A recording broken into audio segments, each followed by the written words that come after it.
More Sports Take, JAKIB Sports YouTube Network, hanging out with you on this Thursday. All right, Derek. So let's dig into this a little bit. So let me throw some numbers your way, and because this feels like it's almost inevitable, in my opinion.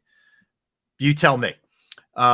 In terms of potentially restructuring a couple of guys, you have Darius Slay, who will be a $26.1 million cap hit this upcoming season. 32 years old. He's in the final year of his deal.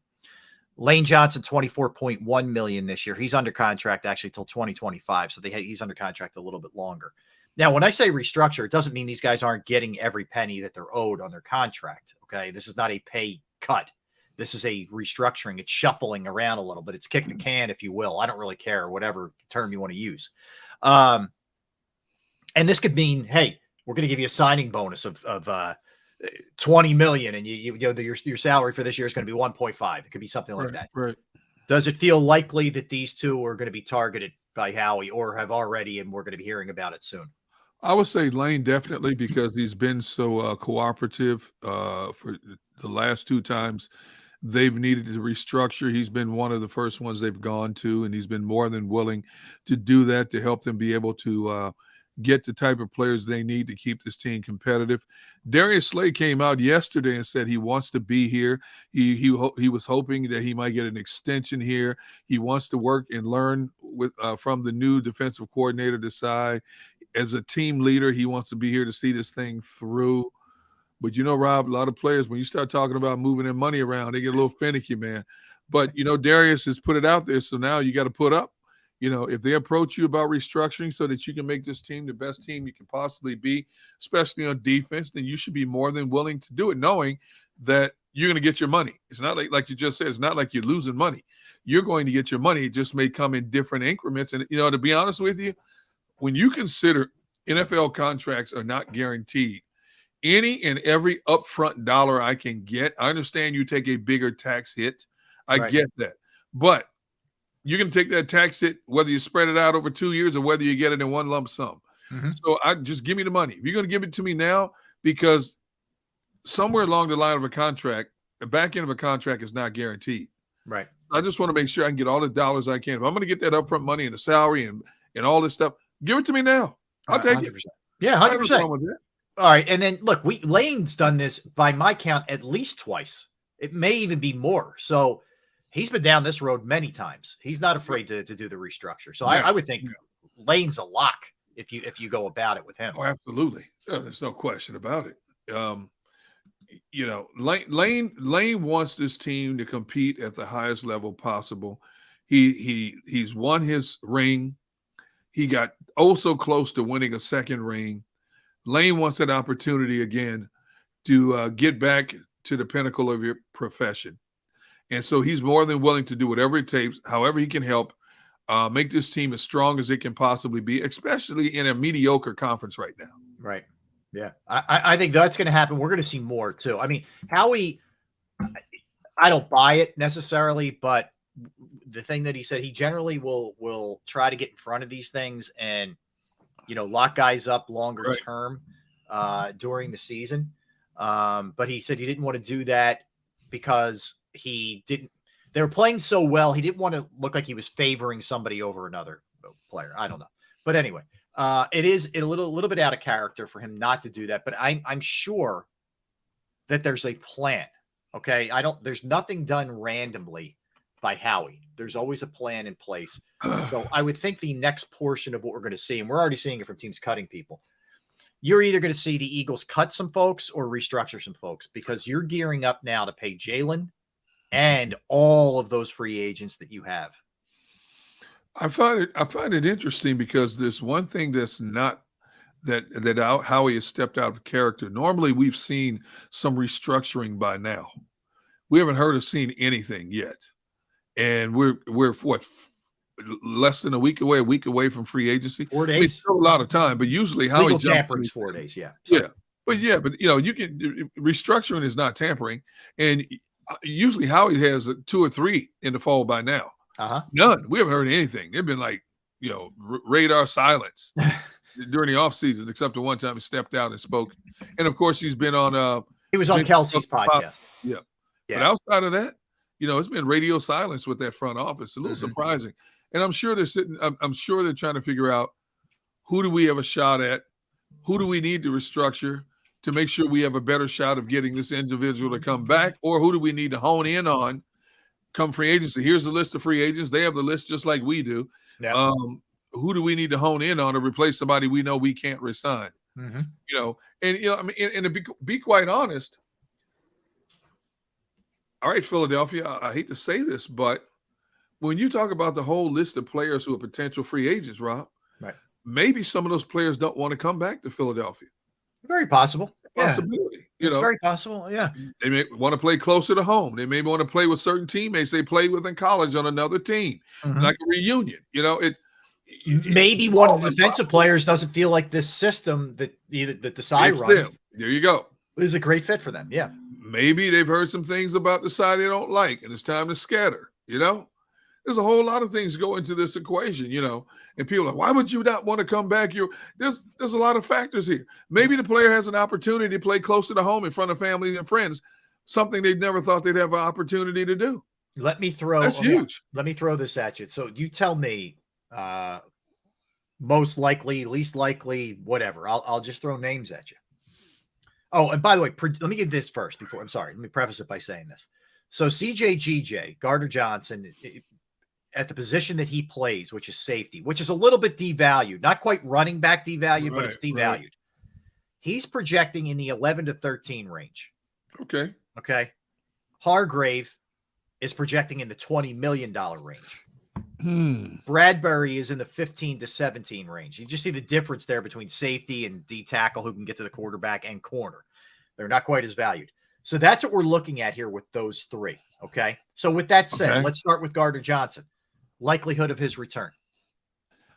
Oh, I say slim right now. Slim.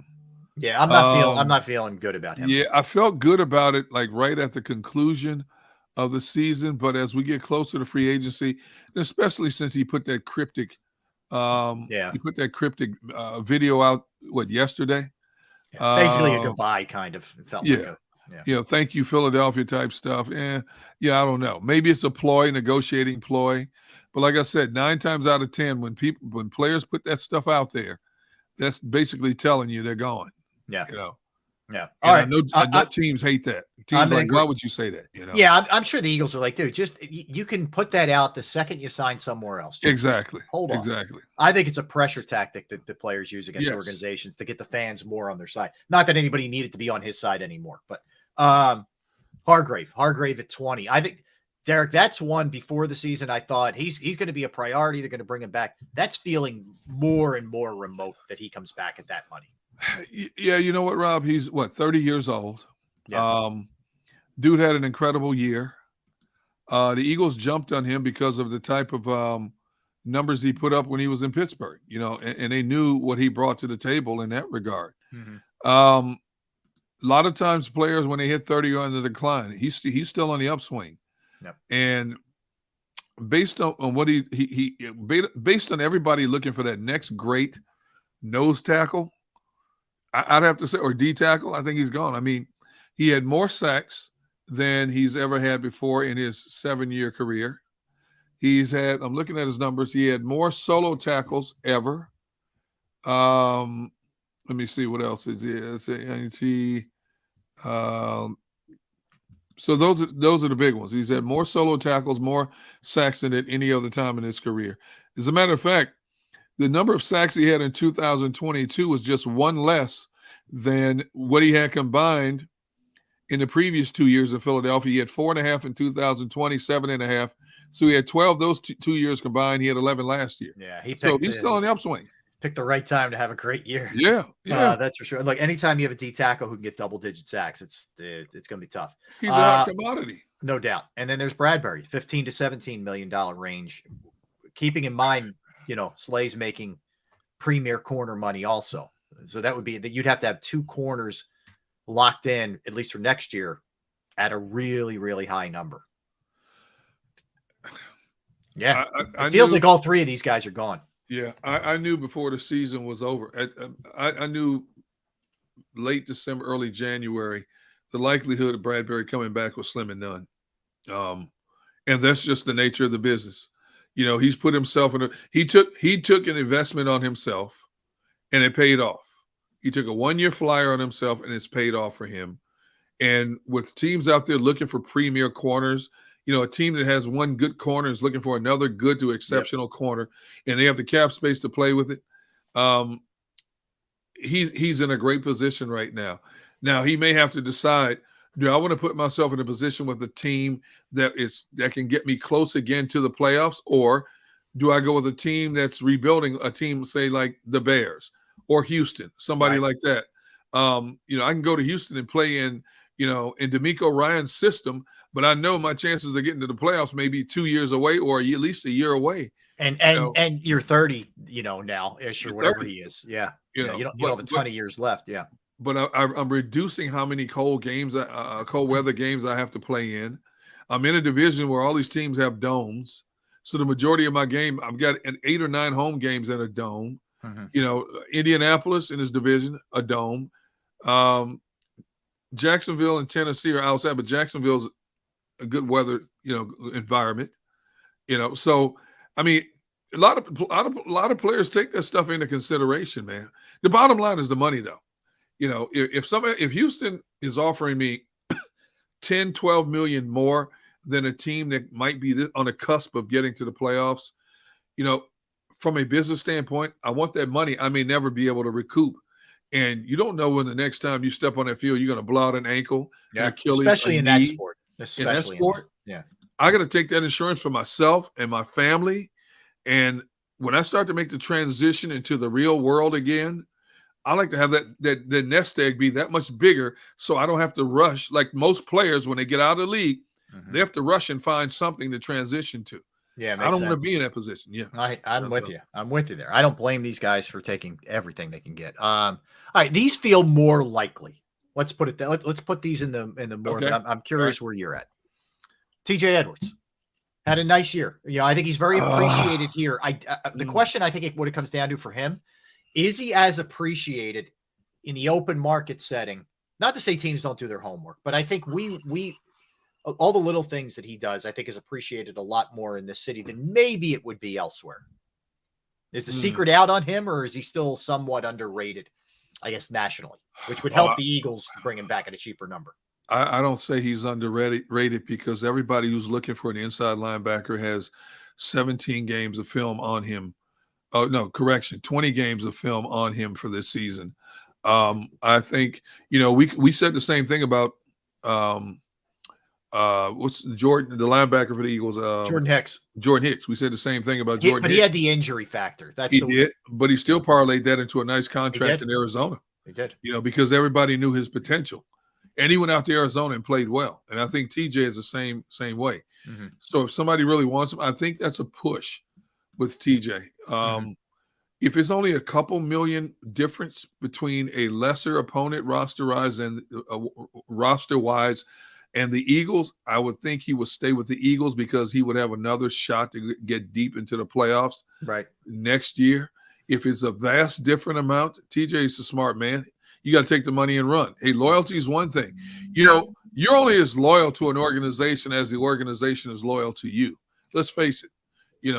Well, I think, Derek, especially a guy like that, you got to get everything you can get because you're not going to – you were undrafted, man. You're not going to get – let's be real. TJ Edwards is not going to get insane contracts around the NFL. So every dime you can get, you got to get. Absolutely.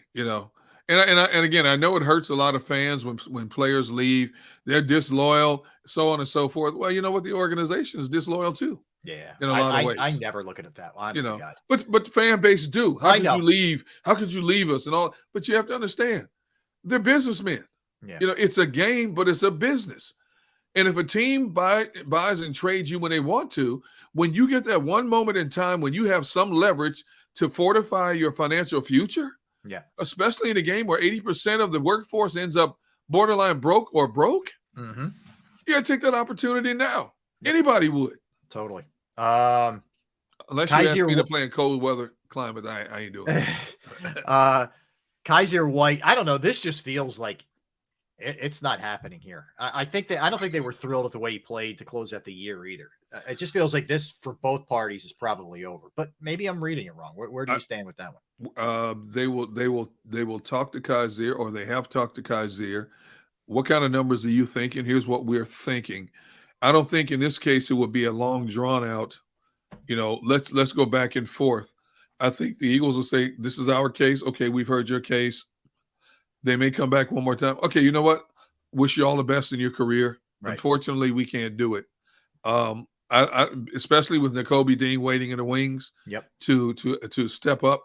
I don't think it'll be a big push for them in terms of, please come back to us. We need you, that kind of thing with Kazir White. And that's not a knock against him because he's a good football player. But second half of the season, he was inconsistent at best. Yeah. I hate to say that, but he was. Let's go Marcus Epps.